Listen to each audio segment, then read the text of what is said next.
Bismillahirrahmanirrahim. Assalamualaikum warahmatullahi wabarakatuh. Alhamdulillahi wa kafa, wassalatu wassalamu ala nabiyyinal mustafa wa ala alihi wa sahbihi ahli sidqi wal wafa, amma ba'd. Faqala Allahu azza wa jalla fi kitabihil karim, a'udzu billahi minasyaitonir rajim. Ya ayyuhalladzina amanu jtanibu katsiran minadh-dhann inna ba'dadh-dhanni itsmu wa la tajassasu wa la yaghtab ba'dukum ba'dha ayuhibbu ahadukum ay ya'kula lahma akhihi maitan fakarihtumuh wattaqullaha innallaha tawwabur rahim. Hadirin hadirat, Bapak Ibu para jamaah Masjid Al-Ikhlas yang dimuliakan Allah Subhanahu wa taala. Alhamdulillah, kita bersyukur kehadirat Allah. Kita dikumpulkan oleh Allah dalam majelis ilmu yang sangat mulia, majelis yang kata Rasulullah sallallahu alaihi wasallam di dalam hadisnya yang panjang, Inna lillahi malaikatan sayyaratan fudlan. Allah itu memiliki malaikat-malaikat yang mulia yang tugasnya berkeliling. Yatatabba'una majalisaz zikr. Mereka mencari-cari majelis yang di dalamnya ada zikrullah. Majelis ilmu adalah majelis zikrullah. Kemudian fa'idha wajadu majlisan fihi zikrun. Ketika para malaikat itu mendapati majelis yang di dalamnya ada zikrullah, qa'adu fihim. Para malaikat itu duduk di dalamnya bersama para manusia. Kemudian fahaffu bi ajnihatihim hatta yamla'u ma bainahum wa baina sama'id dunya. Para malaikat itu membentangkan sayap mereka sehingga memenuhi antara manusia itu hingga ke langit dunia. Jadi majelis ilmu seperti malam hari ini tidak hanya dihadiri oleh manusia tapi juga malaikat-malaikat Allah Subhanahu wa taala. Fa idza tafarraqu araju ilas sama. Ketika majelis itu telah selesai, kita pulang ke rumah masing-masing, para malaikat pun kembali ke langit. Fasa'alahumullahu wa huwa a'lam. Allah bertanya kepada para malaikat, padahal Allah lebih tahu. Jadi pertanyaan ini bukan dalam rangka mencari tahu, tapi memang Allah menghendaki bertanya. Kata Allah, min aina ji'tum? Kalian dari mana datang? Para malaikat menjawab, ji'na min indi ibadikas salihin. Kami datang dari sisi hamba-hambamu yang salih. Yusabbihunaka wa yukabbirunaka wa yahmadunak. Hamba-hambamu itu memujimu, bertakbir kepadamu dan bertahmid kepadamu. Kemudian wayas alunak, dan hamba-hambamu itu juga memohon kepadamu. Kata Allah, wa madza sa'alu? Apa yang hamba-hambaku itu minta? Kata malaikat, hum yas'aluna jannatak. Hamba-hambamu itu memohon surgamu. Kata Allah, wa hal ra'au jannati? Apakah mereka sudah pernah lihat surgaku? Kata malaikat, la. Tidak ya Allah. Fa kaifa idza ra'au jannati? Bagaimana kalau hamba-hambaku itu sudah pernah melihat surgaku? Belum pernah melihat saja bersemangat untuk mendapatkannya. Bagaimana kalau sudah pernah melihat? Kemudian para malaikat mengatakan, wa yastajirunak. Hamba-hambamu juga mohon keselamatan kepadamu. Kata Allah, mimmastajaru. Dari apa mereka memohon keselamatan? Kata malaikat, min narika, dari nerakamu. Kata Allah, wahal ra'au nari? Apakah pernah melihat nerakaku mereka? Kata malaikat, la. Tidak ya Allah. Fa kaifa idza ra'au nari? Bagaimana kalau hambaku itu sudah pernah melihat neraka? Belum pernah lihat saja bersemangat memohon keselamatan kepada Allah agar selamat dari neraka. Bagaimana kalau sudah pernah melihat? Lalu kata malaikat, wa yastaghfirunak, hamba-hambamu itu juga mohon ampunan kepadamu. Maka Allah menyatakan, qad ghafartu lahum wa a'taituhum ma sa'alu wa ajartuhum mimma stajaru. Saksikan wahai para malaikat, aku telah ampuni hamba-hambaku. Aku berikan kepada mereka apa yang mereka minta, dan aku beri keselamatan kepada mereka dari apa yang mereka memohon keselamatan kepadaku. Maka menghadiri majelis ilmu keutamaannya besar, mendapatkan ampunan Allah, meraih surga Allah, dan diselamatkan dari nerakanya Allah. Di penghujung hadis ini menarik, para malaikat bercerita, ya Rabb, fihim unasun khatta marra bihim fajalasa. Ya Allah, di tengah-tengah mereka terdapat hambamu yang banyak sekali berbuat dosa. Dia melewati majelis itu, lalu dia ikut duduk bersamanya.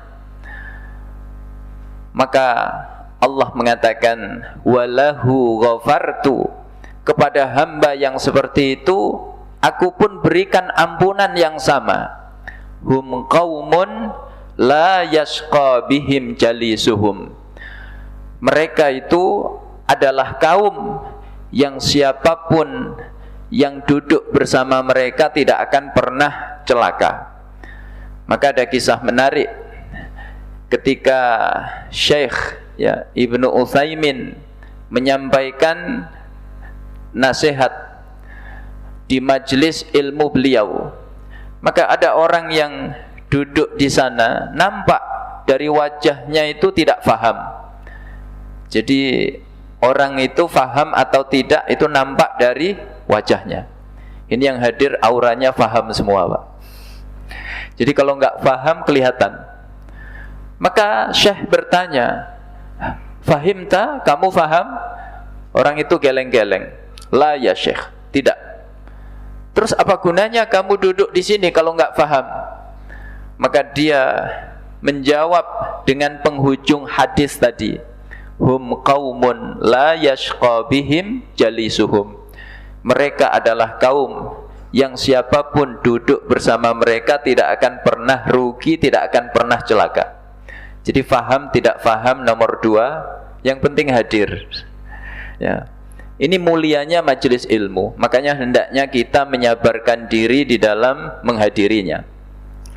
Nah, tema yang kita bahas malam hari ini adalah al-ghibatu khatruha wa asbabuha wa ilajuha. Ghibah, bahayanya, sebabnya, dan juga terapinya. Sebuah tema yang penting untuk menjadi renungan kita bersama, karena ghibah adalah dosa yang sangat mengerikan, tapi dianggap oleh sebagian orang sebagai fenomena yang biasa. Bahkan sebagian orang menjadikannya sebagai rutinitas dalam kehidupannya. Apalagi ini menyongsong bulan suci Ramadan yang tinggal menghitung hari. Di antara perkara yang membuat Ramadan kita hilang maknanya adalah ghibah. Apa definisi ghibah itu? Rasulullah dalam hadisnya bertanya kepada para sahabat, atadruna mal ghibah? Tahukah kalian apa itu ghibah? Maka sahabat dengan tawadhu menjawab, Allahu wa rasuluhu a'lam. Allah dan Rasulnya lebih tahu. Maka Rasulullah menjelaskan, ya. Jadi Rasulullah bertanya, Rasulullah yang menjelaskan. Ini salah satu metode pendidikan, yaitu dengan menggunakan metode tanya jawab. Kata beliau, zikruka akhaka bima yakrah, yaitu kamu membicarakan tentang saudaramu saat dia tidak ada di hadapanmu dengan pembicaraan yang seandainya dia mendengar maka dia akan menjadi benci, dia akan menjadi marah. Kira-kira yang dibicarakan kebaikannya atau keburukannya, Pak? Keburukannya. Maka kalau membicarakan kebaikan itu tidak ghibah. Ghibah itu ketika membicarakan keburukan. Maka sahabat bertanya, in kana fihi ma aqul ya Rasulullah. Meskipun yang kami bicarakan itu memang benar adanya. Apa makna pertanyaan ini? Seolah-olah kalau benar itu bukan ghibah. Maka Rasulullah meluruskan, in kana fihi ma taqul faqad igtabtahu wa illam yakun fihi ma taqul faqad bahattah. Kalau yang kamu bicarakan benar, memang terjadi pada diri saudaramu, itulah ghibah. Berarti kamu telah menggunjingnya, kamu telah menggibahnya. Tapi kalau yang kamu bicarakan tidak ada, tidak terjadi pada diri saudaramu, maka kamu telah memfitnah, tidak sekedar ghibah. Maka jamaah yang dimuliakan oleh Allah, Imam Hasan Al-Basri mengatakan, pembicaraan manusia terhadap saudaranya yang membuat saudaranya itu benci, itu terbagi 3. Pertama, ghibah. Jika yang dibicarakan itu benar adanya, memang terjadi pada saudara kita. Kedua, disebut buhtan atau fitnah. Kalau yang dibicarakan itu tidak terjadi, tapi kita ada-adakan, maka lebih besar dosanya dibanding ghibah. Ketiga, disebut al-ifku. Ketika kita membicarakan segala sesuatu yang kita dengar tentang saudara kita, belum jelas kebenarannya, bisa jadi benar, bisa jadi salah, maka itu disebut al-ifku. Tiga-tiganya dibahas oleh Allah di dalam Al-Quran. Bagaimana perumpamaan ghibah itu? Mengapa saya katakan di awal dosa yang mengerikan? Karena Allah membuat perumpamaan yang sangat menjijikkan terhadap ghibah. Dalam ayat yang saya baca di mukaddimah tadi, surat Al-Hujurat ayat yang ke-12, kata Allah, wala yaghtab ba'dukum ba'dha. Jangan salah satu dari kalian menggunjing saudaranya. Ayuhibbu ahadukum ayyakula lahma akhihi maitan fakarihtumuh. Sukakah kalau ada salah satu dari kalian makan daging saudaranya yang sudah meninggal dunia? Tentu kalian membencinya. Lihat perumpamaannya, Pak, seperti makan daging saudara kita yang sudah meninggal dunia. Maka Ibnu Abbas mengatakan, innallaha harramal ghibah katahrimi aklil maitah. Allah itu haramkan dosa ghibah seperti mengharamkan orang memakan daging saudaranya yang sudah meninggal dunia. Kalau ada sebuah dosa diumpamakan dengan begitu menjijikkan, dosa seperti itu dosa kecil atau dosa besar, Pak? Dosa yang besar. Maka satu ketika ada 2 orang menggunjing saudaranya. Rasulullah memanggil keduanya. Lalu Rasulullah menunjuk ke arah bangkai keledai. Kata Rasulullah, kalian lihat itu ada bangkai keledai? Iya ya Rasul. Kata beliau, makan itu sampai habis. Maka 2 orang ini heran, bagaimana mungkin kami makan bangkai? Kan haram ya Rasulullah. Kalian berdua baru saja makan daging saudara kalian. Itu lebih berat dosanya dibanding makan bangkai keledai itu. Ya. Nah, jemaah yang dimuliakan oleh Allah, ini perumpamaan ghibah, mengerikan. Kalau ada orang makan daging manusia, kira-kira ada nggak manusia di muka bumi ini yang membenarkannya? Nggak ada. Berapa puluh tahun yang lalu Kita masih ingat Pak, ada orang melakukan ritual ilmu hitam. Dia gali kuburan, daging orang yang sudah meninggal itu dia makan. Ada nggak manusia yang memaklumi perbuatan seperti itu? Nggak ada. Apapun agamanya, nggak ada yang memakluminya. Maka itulah perumpamaan ghibah.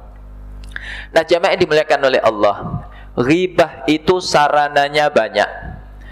Bisa dengan perkataan, 2 orang, 3 orang kumpul lalu membicarakan kekurangan saudara mereka dengan perkataannya. Ini yang banyak terjadi di tengah kehidupan manusia. Kedua, bisa dengan isyarat. Bagaimana ghibah dengan isyarat? Bisa. Aisyah radhiyallahu anha bercerita, dakhalat alaina imra'atun falamma tawallat awma'tu biyadi annaha qasirah. Datanglah seorang wanita ke tengah-tengah kami. Ketika wanita itu telah pulang, aku berisyarat dengan tanganku. Makna isyaratku itu bahwa wanita itu pendek. Orang mengomentari fisik saudaranya pendek. Ini kebaikan atau keburukan, Pak? Keburukan. Maka ditegur oleh Nabi. Kata Nabi, qad ghatabtiha. Wahai Aisyah, kamu baru saja menggunjingnya. Jadi bisa dengan isyarat. Nah, di era teknologi informasi seperti zaman kita hari ini, orang ghibah itu bisa dengan tulisan, ya. Imam Al-Ghazali, ulama besar di abad ke-5 Hijriah, lahir tahun 450, wafat tahun 505. Itu sudah mengingatkan kita tentang bahayanya kolam, pena. Zaman itu belum ada medsos, tapi beliau sudah mengingatkan bahayanya pena. Pena itu kata beliau, fa innahu ahadul lisanain, salah satu dari 2 lisan. Artinya pena zaman itu menjadi perwakilan lisan manusia. Apalagi era teknologi informasi seperti hari ini. Setiap kita punya medsos. Sebagian orang menganggap medsos itu area yang bebas hisab. Dia menulis seenaknya di medsosnya. Kadang menghina Allah dan Rasulnya, menghina kitab sucinya, menghina ulama kekasih-kekasih Allah, menghina syariat Allah. Hati-hati, medsos bukan area yang bebas hisab. Kelak medsos kita akan dihisab oleh Allah. Maka jadikan medsos kita hari ini sebagai pemberat kebaikan kita kelak di sisi Allah Subhanahu wa ta'ala. Jadi bisa dengan tulisan, ya. Nah, jamaah yang dimuliakan oleh Allah, setelah kita tahu apa itu ghibah beserta buruknya, ya, perbuatan ghibah, berikutnya apa dampaknya atau bahayanya? Bahaya ghibah itu 3 dimensi sekaligus. Dimensi dunia, dimensi alam barzakh, dimensi akhirat. Di dunia, orang ghibah, maka dia akan dibenci oleh manusia. Jangankan orang lain kepada orang lain, keluarga terhadap keluarga itu bisa saling benci. 2 saudara kandung, yang satu menggunjing saudaranya, maka kira-kira saudaranya ini kalau tahu tambah cinta atau tambah benci, Pak? Tambah benci, padahal ini saudara kandung. Suami istri, bapak begitu tahu istrinya di luar sana reuni dengan kawan-kawannya, membicarakan aib suaminya masing-masing. Rupanya ada CCTV, kedengeran oleh suaminya. Kira-kira suaminya tambah sayang atau benci, Pak? Benci. Kalau ada istri seperti itu, bapak tambah uang belanja atau diskon, Mbak. Itu fitrah manusia. Kalau digunjing, maka dia akan benci. Maka sebuah kebersamaan bisa rusak disebabkan munculnya ghibah. Pengurus masjid kok disusupi ghibah, maka siap-siap akan muncul kebencian di tengah-tengah masjid itu. Pengurus lingkungan, RT, RW dan seterusnya kok mulai gunjing satu sama lain, tidak lama lagi akan retak. Ya, ini dampak di dunia. Kedua, dampak di alam barzakh. Ghibah itu menyebabkan azab kubur. Sebuah fenomena yang sangat mengerikan, yang ditakutkan oleh Nabi menimpa umat ini. Maka Nabi mentalqin para sahabat sebuah doa seperti mentalqin ayat Al-Quran. Kalau ada doa diajarkan seperti mengajarkan ayat Quran, doa itu penting atau tidak, Pak? Apa bunyi doa itu? Allahumma inni a'udzubika min azabil qabr wa min azabi jahannam wa min fitnatil mahya wal mamat wa min syarri fitnatil masihid dajjal. Jadi yang pertama, perlindungan dari azab kubur. Bagaimana tidak mengerikan? Di antara bentuk azab kubur itu, kata Nabi dalam hadisnya, wa yuqayyadu ilaihi a'ma abkam fi yadihi mirzabbatun min hadid allati law duriba biha jabalun la sara turaban. Orang yang meninggal itu dikuasakan kepada makhluk yang buta, yang bisu. Dia tidak punya belas kasihan. Di tangannya terdapat gada. Kalau gada itu dipukulkan ke gunung, gunung pun hancur jadi debu.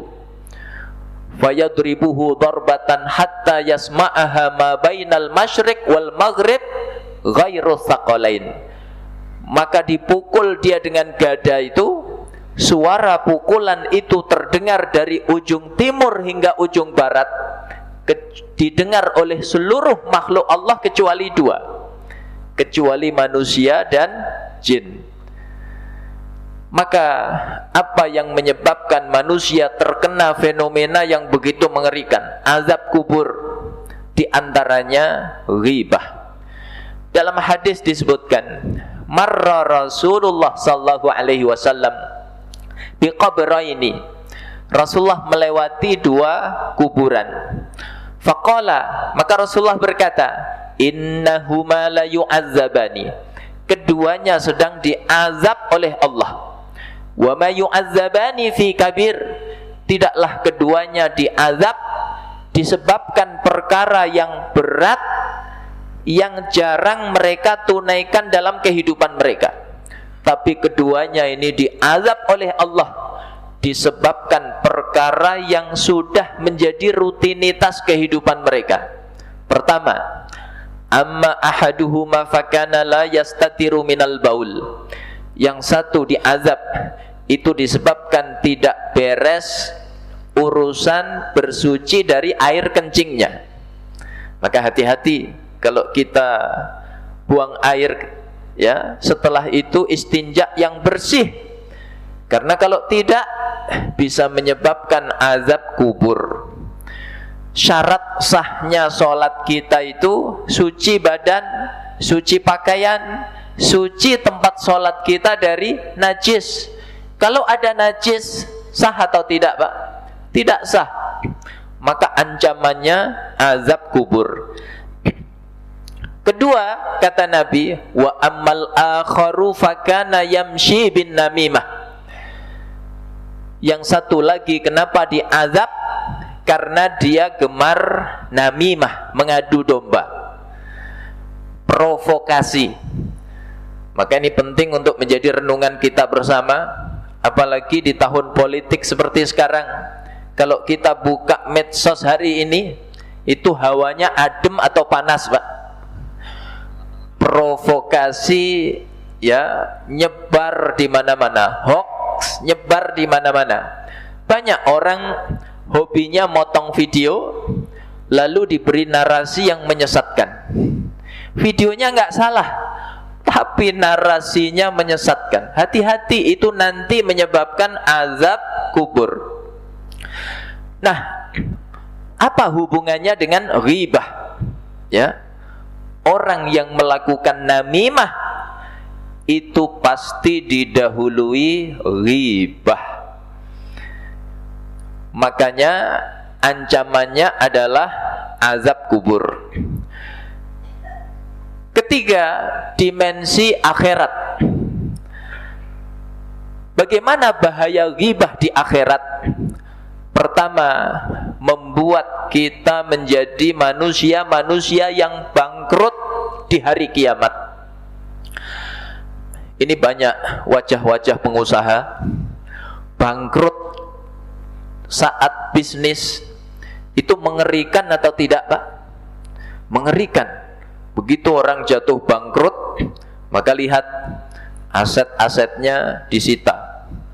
Sebelumnya kaya raya, mendadak jatuh miskin. Apa sebabnya? Bangkrut. Kalau bangkrutnya di dunia, masih ada peluang untuk bangkit lagi. Betapa banyak kisah orang sukses itu diawali dengan bangkrut. Itu kalau masih di dunia, ada peluang untuk bangkit. Tapi kalau bangkrutnya di hari kiamat, ada nggak, Pak, peluang untuk bangkit lagi? Tidak ada. Hari itu kata Ali bin Abi Thalib, hisabun la amal.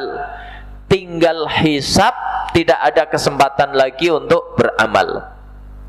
Maka Rasulullah dalam hadisnya mengingatkan para sahabat, mengingatkan kaum muslimin seluruhnya, atadruna manil muflis? Tahukah kalian siapa orang yang bangkrut itu? Kata sahabat, al-muflisu man la dinara wa la dirhamalah. Orang yang bangkrut itu, ya Rasul, yang tidak punya dinar, tidak punya dirham, nggak punya duit. Maka Rasulullah meluruskan, al-muflisu may ya'ti yaumal qiyamati bi salatihi wa zakatihi wa saumihi wa hajjihi.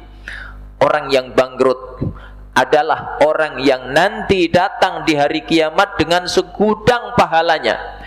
Dia punya pahala sholat, puasa, zakat, haji, pahalanya banyak. Tapi wa ya'ti wa qad syatama hadza wa akhadha mala hadza wa safaka dama hadza. Dia juga datang dengan segudang kezalimannya. Dia pernah mencaci saudaranya, memfitnah saudaranya, menggunjing saudaranya, mengambil harta saudaranya, bahkan mengalirkan darah saudaranya. Apa yang terjadi kemudian? Fayuqta hadza min hasanatihi wa hadza min hasanatihi. Maka diberikan kebaikan-kebaikannya kepada orang yang pernah dia zalimi.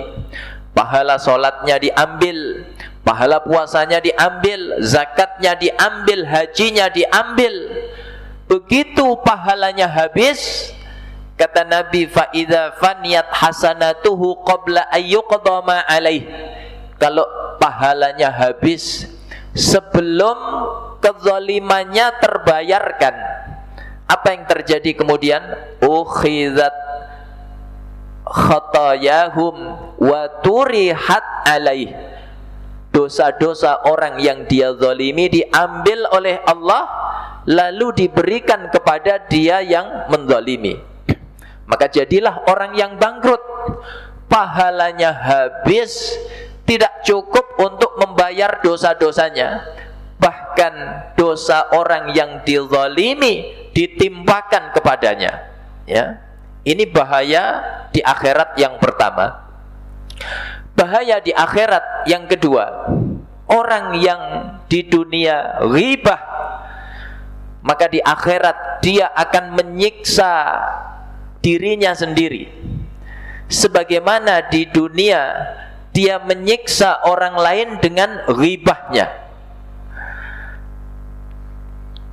Dia membicarakan keburukan saudaranya, sehingga keburukan saudaranya itu tersebar luas. Tidak hanya di dunia nyata, di dunia maya pun disebar. Maka terkadang ada orang yang sampai bunuh diri. Apa sebabnya, Pak? Dibully baik di dunia nyata maupun di dunia maya. Ini jahatnya ghibah. Maka di akhirat dibalas oleh Allah. Orang yang ghibah itu menyiksa dirinya sendiri. Rasulullah menjelaskan dalam hadisnya, beliau ceritakan peristiwa Mi'raj.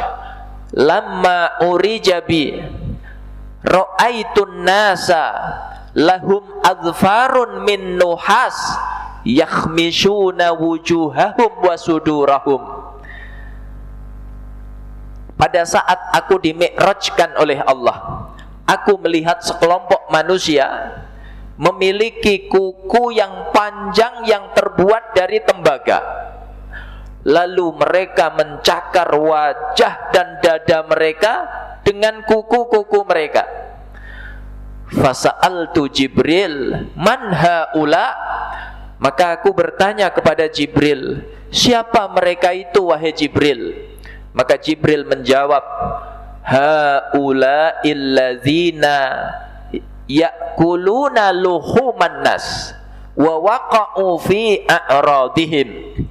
Mereka adalah orang-orang yang ketika di dunia itu gemar makan daging saudara mereka. Makan daging manusia itu tadi perumpamaan dosa apa, Pak? Ghibah. Dan gemar menjatuhkan kehormatan saudaranya. Nah, jamaah yang dimuliakan oleh Allah, setelah kita tahu bahayanya, baik di dunia, di alam barzakh, termasuk di akhirat, berikutnya apa kira-kira sebabnya? Kok bisa manusia terjatuh dalam dosa yang begitu mengerikan? Sebab pertama yaitu dha'ful iman, lemahnya keimanan. Mengapa iman lemah? Iman itu bisa naik, bisa turun, bisa bertambah, bisa berkurang. Bertambah dengan ketaatan, berkurang dengan kemaksiatan. Maka ketika kita maksiat kepada Allah dengan mata kita, telinga kita, lisan kita, tangan kita, kaki kita, iman kita melemah. Ketika iman melemah, maka dia akan mudah terjatuh dari satu dosa ke dosa berikutnya, termasuk jatuh ke dalam dosa ghibah. Ini sebab pertama. Sebab kedua, mengapa orang bisa terjatuh dalam dosa yang begitu mengerikan? Sebabnya adalah al-hasad, ya, iri terhadap saudaranya. Hasad itu ada beberapa tingkatan. Tingkatan pertama, mengharapkan nikmat itu hilang dari saudara kita lalu pindah ke kita. Tingkatan kedua, mengharapkan nikmat itu pokoknya hilang dari saudara kita sekalipun tidak pindah ke kita. Tingkatan ketiga, mengharapkan nikmat yang sama seperti yang dimiliki saudara kita. Kalau tidak berhasil, maka lebih baik saudara kita itu kehilangan nikmat tersebut. Tingkatan yang keempat, ini yang masih bisa dimaklumi, mengharapkan nikmat yang sama tanpa nikmat itu hilang dari saudara kita, ya. Nah, jemaah yang dimuliakan oleh Allah, hasad ini dosa yang berbahaya, yang menyebabkan terjadinya dosa pertama di langit dan di bumi, tidak lain tidak bukan adalah hasad. Di langit dilakukan iblis. Iblis tidak mau sujud kepada Adam. Apa motifnya, Pak? Hasad.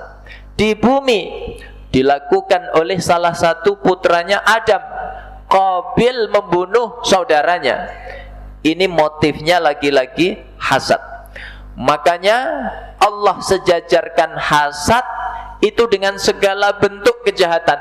Di surat Al-Falaq, Qul a'udzu birabbil falaq min syarri ma khalaq wa min syarri ghasiqin idza waqab wa min syarrin naffatsati fil uqad wa min syarri hasidin idza hasad.